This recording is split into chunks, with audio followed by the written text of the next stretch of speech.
That's a scary thing for me, by the way. Like, you just live in life one day and then you hear that, one decision that was Mm, made on the fly change your life for the rest of your life. Like, that was a mm, scary thing. Like, of course, I want kids and I want to, do all that. But like right now, to tell, like, if my girlfriend got pregnant, well, she can't because we live apart, but if she got pregnant, like, let's say she was living here and she got pregnant tomorrow, like, that would be a scary thing because I'm in nowhere near ready to have a kid yet. Like, I could barely take care of myself, and I know everybody says that, That's how I felt. That's how I felt when I found out I was pregnant. I was like, but I struggling to fucking keep a mm, hair routine or mm. fucking beauty routine regime. I can't even do that.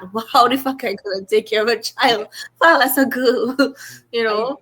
barely making any kind of savings there. I now started like put something towards a savings there, and Mm, to tell me I having a child, It's boy. not necessarily about the money because just the only thing is just like you would buy yourself some clothes or go out and spend money on food and stuff like that, you just kind of need to budget. So instead of spending the money there, you would just buy a baby stroller or you buy every month, before you have 9 months to prepare, you start prepping and you buy things like that and you start getting ready. And eventually it's the same budget. It's just that you just have to now less unless you increase your salary and you find some way to grow your income, then you could accommodate your needs and the child's. But some if you're stuck in the same salary range and you have the situation, you kind of have to sacrifice you because you're taking care of somebody else. So instead of going out and buying takeout or feeling to just eat, like I'm not feeling to cook tonight, I had to cook because if you're spending money on takeout, like that's just less diapers for the child kind of thing. So that's how you have to think And about it. sorry to disturb you. You all want to record this and just have this like a candid recording. conversation. This Oops. recording, nice. Like, Secret, secret recording, secret Now here, recording, back to guys. that sneaky Travis, that I was sneaky gonna Travis. interrupt you no, but guys and I say to that go for it, but I say it's going too good. I mean, just I keep it love going. this. No, honestly, I find we could have like a Yeah, section of so videos where we just do candid conversations, like we just talk about random things. I yes, It could be love the how so this shorts. That going. could be the shorts to but call people yes, to while you guys were check talking, I out was our thinking these channel. things. I was like, this is such good Yeah, content. You can make clips of it and whatever. yeah, Let's yeah. Travis, start recording Travis them and sneaky, going for yes. it. Travis sneaky I in told I there. told Jared that Tustin, but I'll let it continue. Travis sneaky Oops. there, boy. Oops. Travis, I don't want to tell I Travis. like that. Oops. Well, okay, so what I was saying, just to conclude the point is it's gonna be scary anyway. And I think at the end of the day, all you need to do is basically just you kind of need to grab your balls. You kind of need to grow some too. If I mean, at the end of the Mm, day, you just face it. It's like any issue. It's not as grimson as a debt because that's grief and you lost somebody.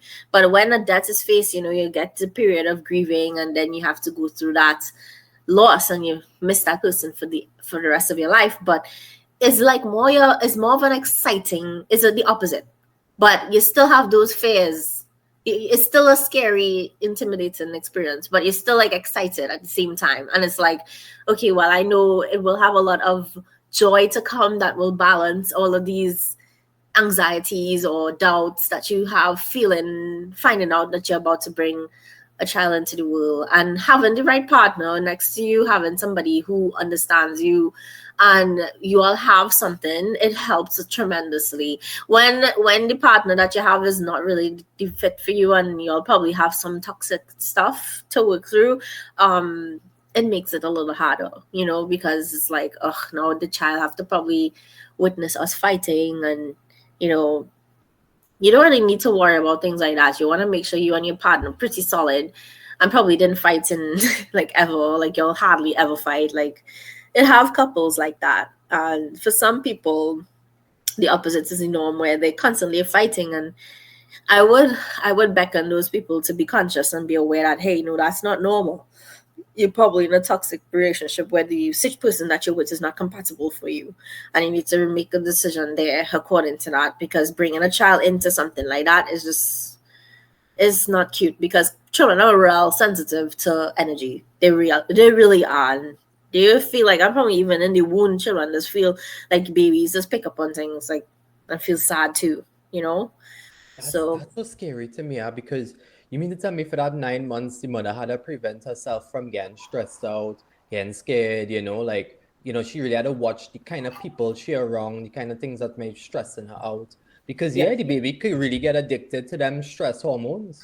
yes, and then be yeah, agreed. But at the same time, um it's just like it's better to just work through it because when you do because you will feel stressed regardless of what you're going through. You might at just different levels. Like a stay-at-home mom might feel stressed about different things that a person who has to work at a job working will feel stressed about, if that makes sense.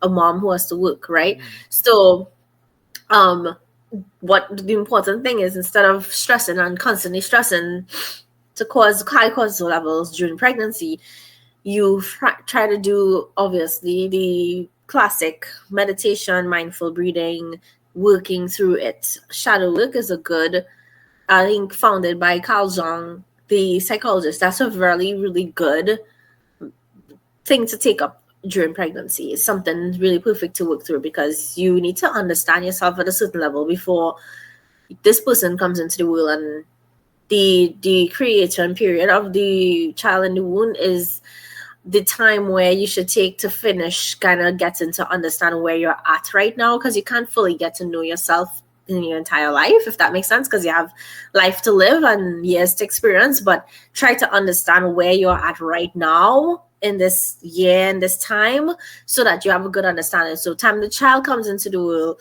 you kind of secure in yourself to a point where you can more create a safe environment for the child. And then you know eventually they'll have pockets in time where you can have intimate moments to yourself, and you take those moments, and that's the thing, you get to cherish those more than before having been single. And it's just like what we were talking about when we first started chatting about nostalgia and growing up and remembering how things were growing up as a kid and with family. It will become like that. Your nostalgia now will be like, Wiz, when I was single, I was so grumpy that I couldn't be a kid and wake up and get fry bake. And I was so grumpy that I couldn't wake up and eat fry bake with my mom. I now thinking back at that, and I was alone, I had all that time for myself now.